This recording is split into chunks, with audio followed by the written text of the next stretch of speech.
brain is the most powerful weapon in the world. Once you put away your phones and your computers and all that we have nowadays, that's great. We're up to date. But your brain is the only thing you have when you're going through depression, when you're going through hard times, when you're going through death. Real life, you can't Google that, man. You're alone. You're alone. You may have a shrink you're going to. You may have a best friend you're going to. But there's 24 hours in the day where you're alone in this brain. And your brain is talking to you in all kind of ways. And it wants to control you and pull you in these different pockets. If you can't control your own brain and your brain controls you, you got to tell your brain where you want to go and how you want to go and how you want to get there. You got to control it. If not, it's over. What existed for me was, okay, man, how am I going to make this work? And all I knew back then was hard work. The only way anything gets accomplished, that's all I heard back in those days. You got to work hard. You got to work hard. I'm not getting I can't get this paragraph. I can't remember what the f***'s in this paragraph to pass this test to get in the military. Read it again. Still not getting it. Read it again. But if you're not getting it, write it out. And that's how I started learning. Okay, well, I got to write out everything I do. And then write it out again. And write it out again. And guess what happened? I got it. I can't swim. I'm negative buoyant. Go back again. I can't swim. Go back again. Go back again. Go back again. I got it. I realized if I keep going back and going back and going back until this just becomes, your mind will say, okay, we're going to figure it out. Because he is not going to stop. It's not like I'm going to try one more time. No. It's just like alarm clock goes off, boop, we're going back. I can't read right, we're going back. I gave myself no way out, and my mind realized that. They said, okay, we're going to adapt and overcome now. Like a lot of people say, trying hard. Your mind knows, man. It knows this guy's bull. Man, this guy's lying. There's no truth behind it. When I was in Navy SEAL training, people go, how were you there for 18 months? The program was only 6 months long. You were in 3 hell weeks in 1 year. No one's ever done that. How did you do that? I talk about the new norm. When I lived in a $7 a month place when I was growing up for a short period of time, I loved it. I didn't know any different. That was my norm. Once we moved out of that place, we moved to a $236 a month place. I was like, I never want to go back to that little piece of shit. But if you go back to that $7 a month place and you realize this is where I live, this is all I got, your mind says, roger that, this is home. So when I was going through Navy SEAL training for 18 months and going back through all the hard parts over and over again, I told myself after the first time, I knew it was going to be a long journey there. My body was breaking down. It was just how it was going on. I said, you know what? This is my new norm. So my mind said, it's like going to work. Like you go to work, you put your suit and tie on. I go into suffering every day. Every day, suffering, being broken, duct taping my feet up, stress fractures, shin splints, being broken. This is my new norm. And your mind says, if we're not broken, this ain't normal. We gotta be broken. So then your mind starts to get tougher and tougher and more callous. People, how did you run on broken feet? Broken shins. My mind knew this is how we operate. We're in Navy SEAL training. This is what we are. I became hell. And that became my new norm. I gave myself no way out. There was nothing outside these walls of hell. Nothing. I love God, but for a short period of time, I became the devil, because that was hell.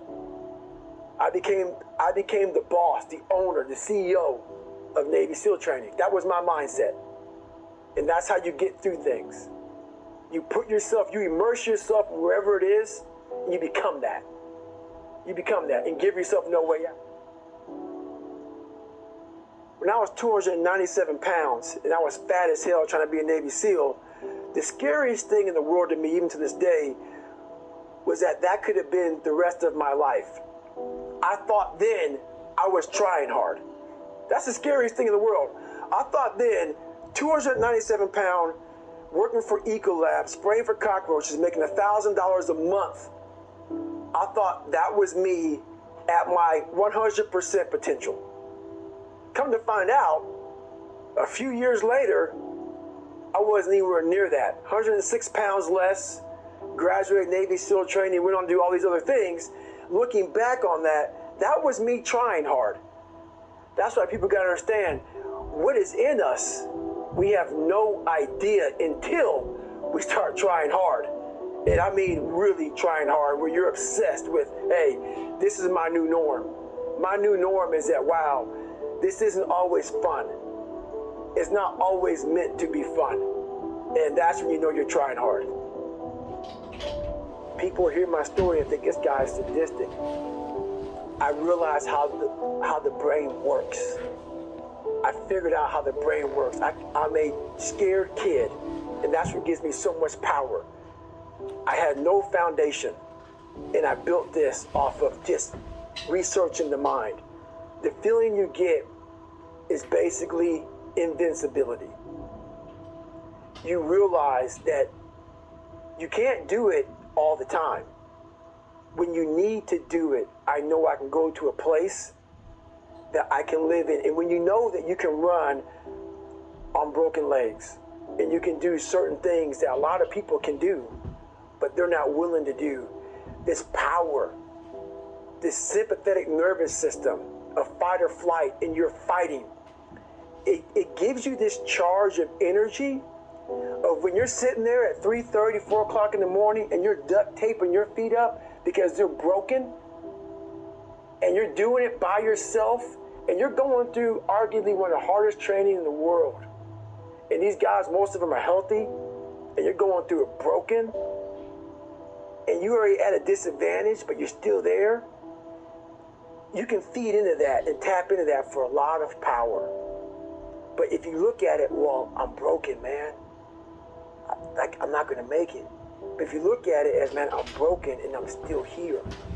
And I'm fighting, and I'm going to find a way to get through this, because I have no other place to go. It gives you a lot of power. When things start to suck really, really bad, my brain and a lot of people's brain, they don't go to your dad beating you up. Your brain says, we gotta get the out of here. This is miserable.